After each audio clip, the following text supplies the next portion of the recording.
Now this is the accurate story of Ed Gein. I'm not going to be talking about Netflix's series, which in my opinion was a disgusting depiction of Ed and his crimes. And I don't mean disgusting in the fact that it displayed what Ed actually did, but I mean in the sense of how inaccurate it was, especially with how disrespectful it was towards Bernice Worden and her surviving family. Now, I'm not going to be cross-referencing anything from the Netflix show in this video. This is just a documentary about Ed Gein. But given how much attention the Ed Gein story has had after the Netflix series, I figured it important to include this message at the start of this documentary. Thanks for listening, I hope you enjoy, and here is an accurate depiction of the life and crimes of Ed Gein.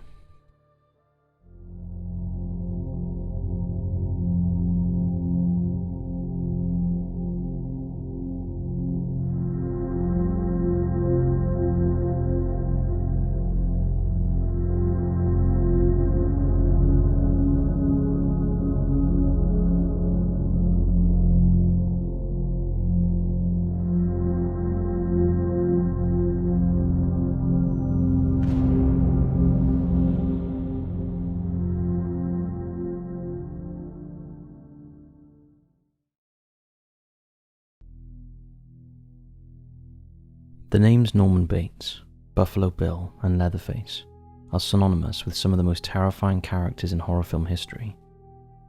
Each one is a disturbing figure who commits appalling acts against fellow human beings, so shocking and monstrous that it seems impossible they could have been inspired by reality, and yet they were.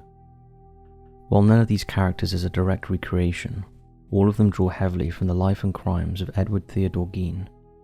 His twisted nature, his warped personality, and the gruesome way in which he carried out his murders left a permanent scar on American culture, seeping into fiction and shaping modern horror. To understand the roots of this so-called real American psycho, we must trace Gein's story from his birth through his death, and examine what drove a seemingly timid small-town man to commit some of the most gruesome crimes ever reported. This is the real story of Ed Gein. The seeds of Gein's troubled psyche can be found in his family. His father George suffered a difficult childhood. Orphaned at the age of 3 when his parents and sisters were swept away in a flash flood. Raised by his maternal grandparents, George grew up insecure, directionless, and increasingly reliant on alcohol to cope with his low self-esteem. His life took a turn, however, when he met Augusta, the woman who would become Ed's mother. Augusta was a stocky, domineering woman with an unshakable devotion to religion and a rigid obsession with morality. She viewed the world around her as corrupt and sinful, rallying against what she saw as rampant immorality. George and Augusta married on December 4th, 1899, but their union was far from happy.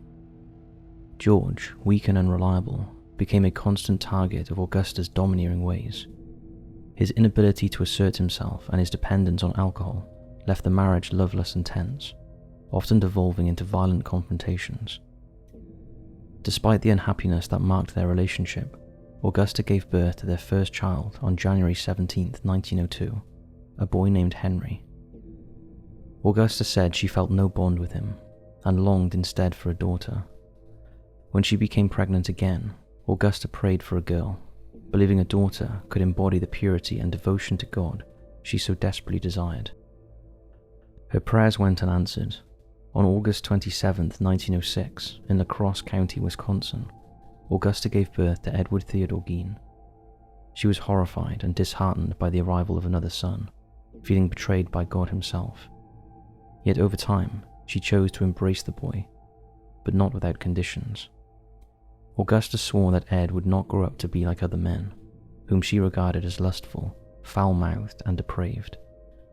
In her eyes, Ed was destined to be different, shaped not by the corruption of the outside world, but by her own rigid vision of purity and righteousness. This twisted foundation laid by Augusta would become the cornerstone of Ed Gein's disturbed psyche, setting the stage for the horrors that would one day make him infamous.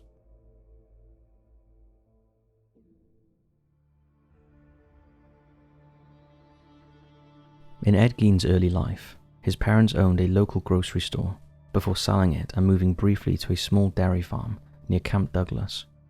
Eventually they settled permanently on a farm in Plainfield, Wisconsin. Augusta maintained the household with strict order and cleanliness, and the isolation of the farm allowed her to shield herself and her sons from what she considered the scandalously low moral standards of the townsfolk. As a devoted Lutheran, she assumed full responsibility for the boys' religious and moral education. The brothers left the farm only to attend school, otherwise kept apart from other children. Neither of them fit in, and Augusta strongly opposed any attempt they made to form friendships, outraged at the idea of them associating with what she viewed as common, corrupt people. Ed's experience at school was miserable. His drooping eye, lopsided smile, and gentle, effeminate manner made him a frequent target of ridicule and bullying, and his situation at home offered no escape. His father frequently beat him during drunken rages, while his mother filled the household with endless rants about sin, morality, and damnation.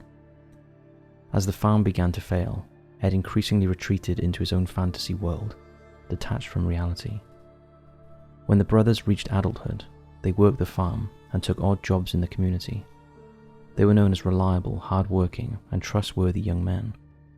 Meanwhile, their father's dependence on alcohol worsened, and by 1937, George was physically broken and incapable of caring for himself. He became completely reliant on the family, who resented him. His decline ended on April 1st, 1940, when he died of heart failure. His death was not deeply mourned. In fact, his wife and sons felt a sense of relief that they no longer had to tend to him. By then, the Second World War was in full swing, though neither Henry nor Ed served. Henry was too old, and Ed was deemed unfit due to impaired vision caused by his drooping eye. Instead, the brothers expanded their work outside the farm, and Henry gained a strong reputation for his dedication. Ed, meanwhile, found enjoyment babysitting for local families, where children took a particular liking to him. Despite generally getting along, tension grew between the brothers over their mother. Henry was deeply unsettled by the control Augusta exerted over Ed, remarking more than once that their relationship seemed unhealthy. Ed was disturbed by these criticisms, unable to comprehend how his brother could question Augusta, whom he regarded as a saint and the embodiment of purity. Henry's disapproval created a rift between them and began to affect the way Ed viewed his older brother.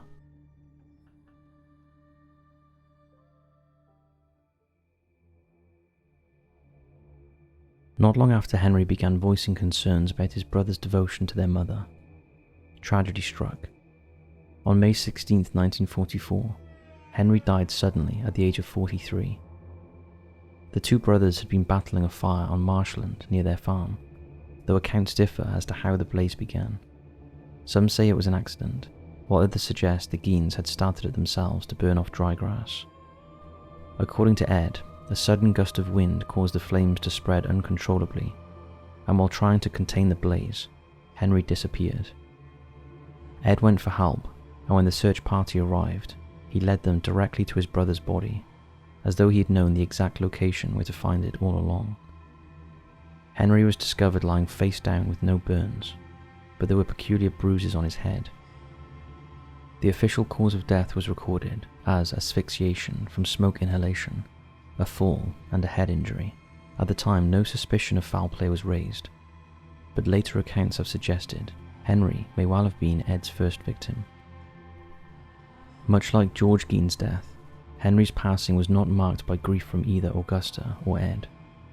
Instead, it left Ed with the one thing he seemed to want most, his mother entirely to himself. Augusta was the center of his world, a force he viewed as both invincible and indispensable. However, when she suddenly fell ill, Ed's world began to unravel.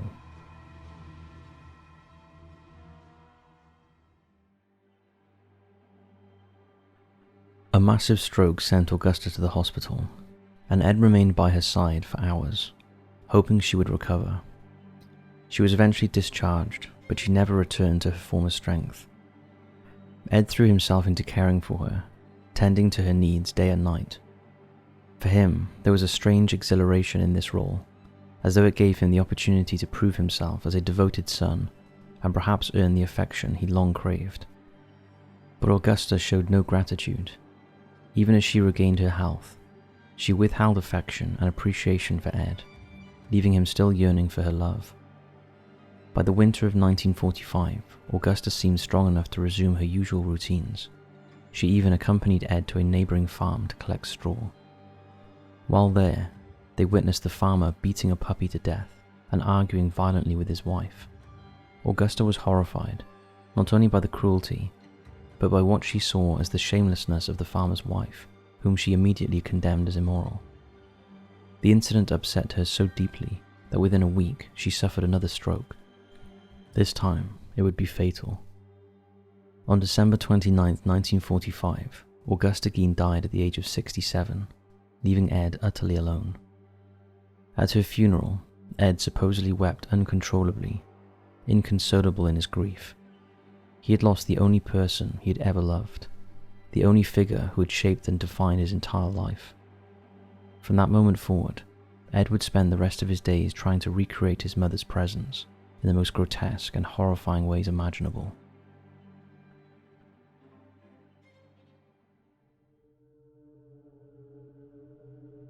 After his mother's death, life in the close-knit community of Plainfield seemed to carry on much as before for Ed Gein. To the locals, the only noticeable change was that he looked more unkempt than usual, but he remained the same awkward yet polite man they had always known. Few suspected the turmoil building inside of him, and many pitied him for living alone as a bachelor on a decaying farm, though some women admittedly felt uneasy in his presence. His drooping eyelid and crooked smile gave his stares an unsettling quality, and among the farmers he helped, Ed was often the butt of jokes, treated as a gullible target for their pranks. At the home, he shut himself off from the world.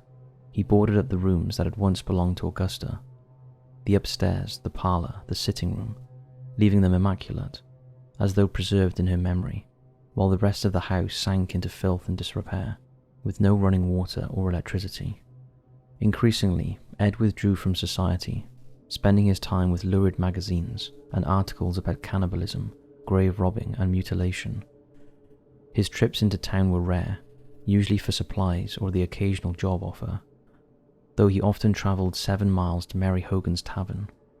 Mary Hogan, the owner, bore a striking resemblance to his mother, and Ed developed an unhealthy fixation on her. Without Augusta, his life was unbearably empty. He grew resentful of the villagers who mocked him, and beneath his quiet exterior, his anger festered. In May 1947, that darkness would finally surface.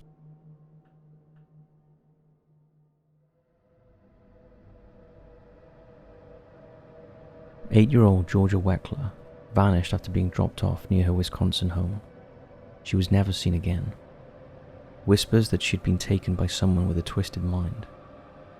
Over the following years, more disappearances haunted the area. Teenager Evelyn Hartley vanished while babysitting, her bloody clothes found, but not her body. Plainfield residents Victor Travis and Ray Burks disappeared after leaving Mac's bar one night, their fates remaining a mystery. And then in December 1954, tavern owner Mary Hogan went missing. Police discovered a pool of blood and a spent .32 caliber cartridge on the tavern floor, but no trace of her, and despite intensive searches and public appeals, the case remained unsolved. In the years afterward, townsfolk often recalled Ed's strange comments about Mary. On the rare occasions he showed up in town, he would smirk and say, "She's not missing, she's down at the farm now." People dismissed it as just another of Ed's odd, inappropriate jokes, never imagining he was telling the truth. In the years leading up to his final crime, strange rumors began to circulate in Plainfield about Ed and his eerie farmhouse. Local children who had visited claimed that they had seen shrunken heads inside his home. Ed told them the heads were gifts from a cousin who had served in the Philippines during the war. Most of the townsfolk dismissed the talk, assuming it was just another oddity from Weird Ed, and it even became a kind of morbid joke in the community. Then on November 16, 1957, the annual 9-day deer hunting season was in full swing, and most of Plainfield's men were away in the woods. Ed, who never joined the hunt, took advantage of the quiet town. He visited Warden's hardware store, owned by 58-year-old widow Bernice Warden. She was working alone when Ed first entered to purchase antifreeze. Ed later returned under the pretense of wanting to trade his rifle. On this second visit, Ed shot Bernice. That evening, Bernice's son Frank returned from hunting to find the shop splattered with blood. Alarmed and horrified, he immediately suspected Ed. When police arrived, Frank told them flatly he'd done something to her. Asked who he meant, he replied Eddie Gein. The authorities quickly mobilized. With Bernice missing and suspicion directly aimed at Ed, law enforcement began a frantic search. They first went to Gein's farm, but he wasn't there. Knowing he often visited the Hills family, officers headed to their residence. They found him just as he was about to leave in his car, after having supper and helping one of the Hills boys install a battery. After a few brief questions, it was clear to the officers that they had their suspect.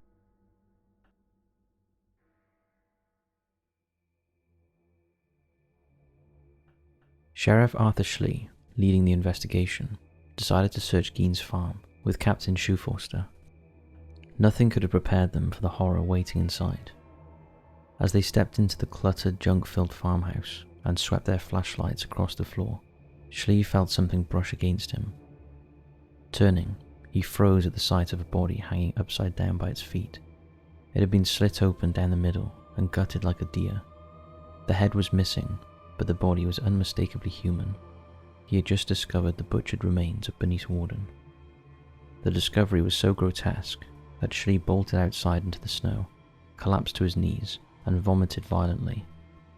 Inside, Shoeforster steadied himself long enough to radio urgently for backup. What they had found was only the beginning of the nightmare hidden inside Ed Gein's home. When the officers returned to the farmhouse, the stench hit them, putrid and suffocating. The filth and decay were overwhelming, and it was almost impossible to imagine that anyone could live in such conditions. Yet the squalor was only the surface. What lay within was far more horrifying. This was a true house of nightmares. Scattered among the debris were strange but almost trivial oddities. A coffee tin stuffed with chewing gum, yellow dentures arranged like ornaments on a shelf. These small grotesqueries, however, paled in comparison to what else they would find.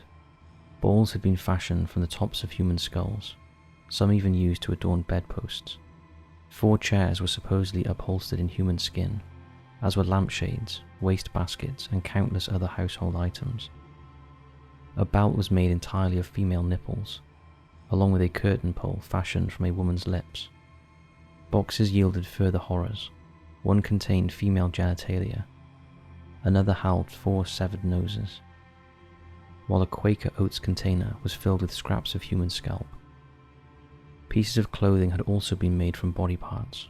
There were leggings sewn from women's skin, several pairs of skin puttees, and most disturbing of all, a waistcoat stitched together from the upper torso of a woman.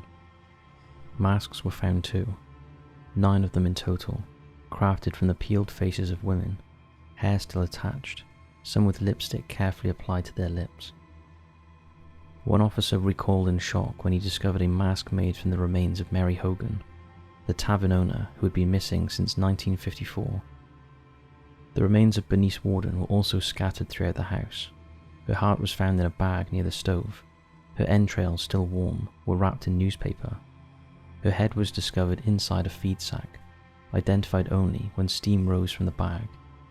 Nails had been driven into each ear, connected by twine, as though Gein had intended to hang it among his grisly trophies.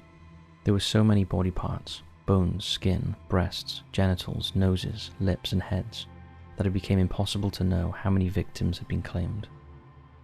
The sheer array suggested more than one, though all the remains were female. Almost everything was confined to the kitchen and downstairs bedroom, the areas where Gein actually lived. The rest of the house was boarded up, and with dread, the officers removed the planks, expecting more atrocities. But instead they found the opposite. Behind the boards lay untouched rooms, a bedroom, a parlour, preserved in perfect order. Everything remained exactly as it had been for years. frozen in time. These had been Augusta's rooms, sealed off since her death, carefully preserved as a shrine. Like we mentioned earlier, every one of her possessions were untouched, a silent testament to the woman Ed Gein worshipped as a saint.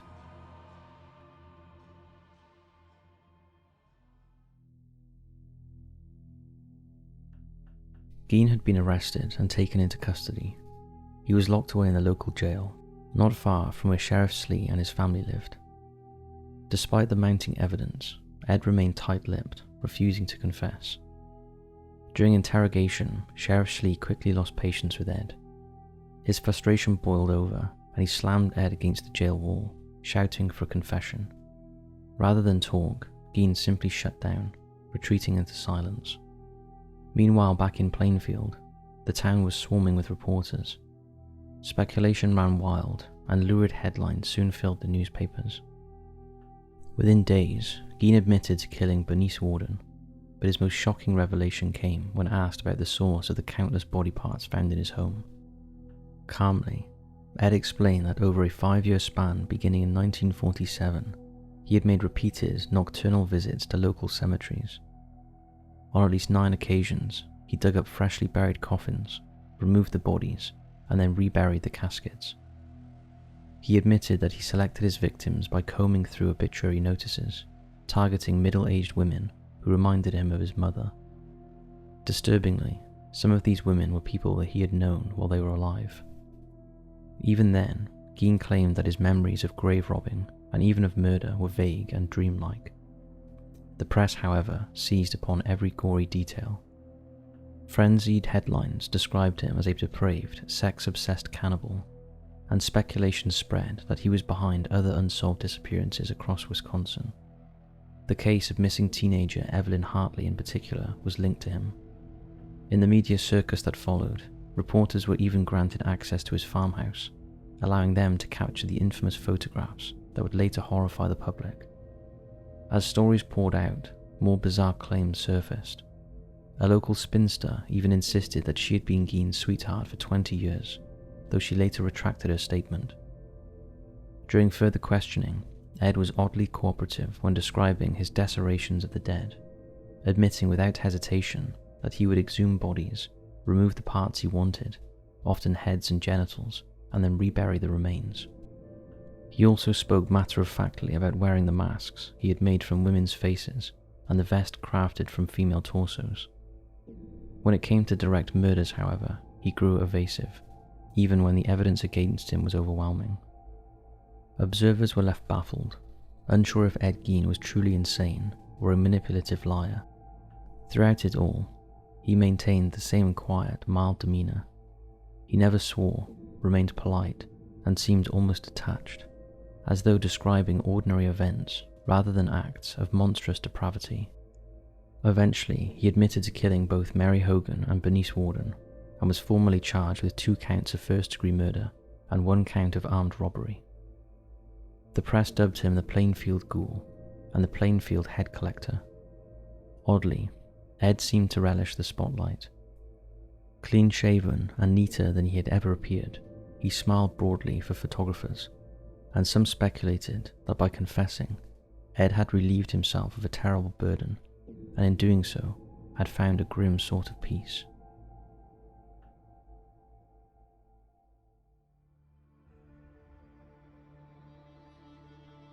Ed's attorney, William Belter, announced that his client would plead not guilty by reason of insanity. In Plainfield, shock still rippled through the community, as residents struggled to accept the idea that Gein had desecrated graves. The thought that their mothers, daughters, and sisters might have been exhumed, mutilated, and turned into household objects inside his farmhouse was beyond comprehension, and many demanded proof. When Gein calmly provided authorities with a list of names and dates of graves he robbed, it was decided that 2 would be exhumed. One belonged to 52-year-old Eleanor Adams, whose resting place lay beside the graves of Gein's parents.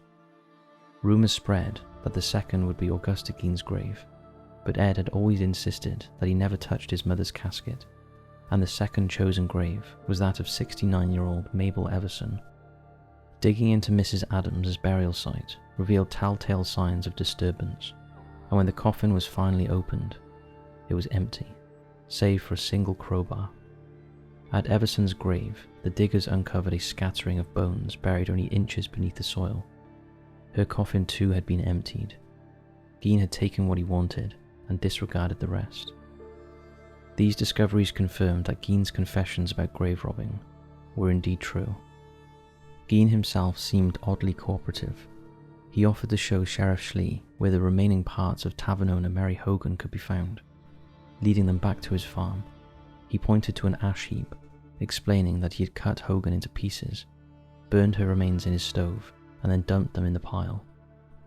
Soon after, another woman's remains were unearthed in a garbage trench on his property.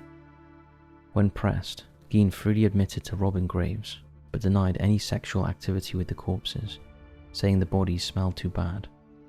He claimed that he had never had a sexual relationship with either a man or a woman, and although many speculated that someone must have helped him, Gein insisted that he had acted alone. He also denied involvement in the disappearance of teenager Evelyn Hartley, young Georgina Weckler, and the two missing hunters, though suspicions about his guilt persisted. Eventually, Ed was transferred to Central State Hospital for the criminally insane, where he underwent a series of examinations. Physically, Gein was in good condition, although he often complained of headaches, nausea, and a foul odour that he described as the constant stench of rotting flesh. Mentally, however, his condition was far more troubling. Doctors diagnosed him with schizophrenia, noting severe neurotic tendencies with an inability to view reality as others did, and after extensive testing, the conclusion was clear: Ed Gein was insane. This verdict infuriated the people of Plainfield. To them, Ed had always been peculiar, but never insane. They feared that such a ruling would allow him to avoid the punishment they believed he deserved, leaving the community feeling cheated of justice.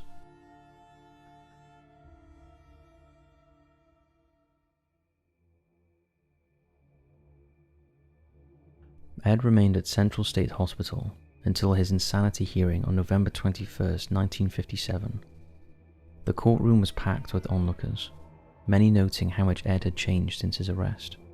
Gone was the frail, gaunt figure they remembered. Instead, Gein appeared healthier, fuller in the face, even slightly pudgy. At the hearing, doctors declared him too insane to stand trial, and he was recommitted to Central State Hospital indefinitely. Plainfield, meanwhile, became a place transformed by notoriety.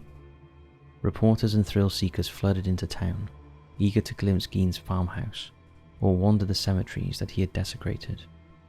On March 30th, 1958, his farm and belongings were scheduled for auction, with proceeds intended to help settle lawsuits from victims' families. 10 days before the sale, however, the farmhouse went up in flames, and though many suspected arson, no culprit was ever identified, and the case was not investigated thoroughly. When Ed was told of the fire, he simply remarked, "Just as well." The auction of his other possessions went ahead, including his car, which was purchased by sideshow operator Bunny Gibbons. Gibbons capitalized on the grisly fame, charging 25 cents for people to view the vehicle. At its first exhibition, more than 2,000 curious visitors turned up. Altogether, the auction raised $5,375, with $300 set aside for Ed's eventual funeral. With Gein securely confined, his legend grew across Wisconsin. Children whispered scary stories about him, turning him into their own real-life boogeyman. His crimes seeped into popular culture, and in 1960, Alfred Hitchcock released Psycho, inspired by Robert Bloch's novel, that had taken cues from Gein's life and his disturbing obsession with his mother. That same year, workers near the Gein farm discovered dogs digging into a patch of earth. Investigating further, they unearthed a pile of human bones, ribs, legs, arms, even a pelvis, remnants from his grave robbing. These remains were quietly reburied in 1962. Back in Central State Hospital, Gein adjusted comfortably to institutional life. He kept busy with reading and odd jobs, and was regarded as a model patient. Unlike most inmates, he did not require medication to manage his condition, although many say that during a full moon, something about him would change. Over time, he even became something of a celebrity, drawing interest from journalists, sociologists, and curiosity seekers who clamored for interviews. He received fan mail and even bizarre requests from women for locks of his hair, although authorities denied such contact. Despite the attention, Gein never actually received a single visitor. News of his relatively content life at the hospital deeply angered the people of Plainfield. Many argued that he was not insane and should face proper trial for his crimes. In 1968, psychiatrists declared Gein had recovered enough to be tried, and in January of that year, he appeared in public for the first time in a decade during preliminary hearings. His trial was set for November of that year. The proceedings lasted only a week. Witnesses testified, and Gein himself took the stand. He insisted Bernice Warden's shooting had been an accident, and claimed he remembered little afterward, saying the sight of blood caused him to black out. He denied recalling the butchery of her body, or hanging it in his shed. Ultimately, the jury found him guilty of first-degree murder, but also ruled that he had been insane at the time of the crime. In effect, he was convicted and acquitted at the same moment, and once again committed to Central State Hospital for an indefinite term. Before returning to confinement, the press was given their chance to speak with him. Many were struck by the contrast between Gein's mild, polite demeanor and the horrors of his crimes. When asked how he felt, he replied that he was relieved and looked forward to returning to the hospital, adding, "They treat you pretty well there." He blamed his actions on his environment, suggesting that if the townspeople had been kinder, he might never have acted the way he did. For many, that seemed to mark the end of Ed Gein's dark chapter. But then in 1974, he shocked the public once again by filing a petition for release.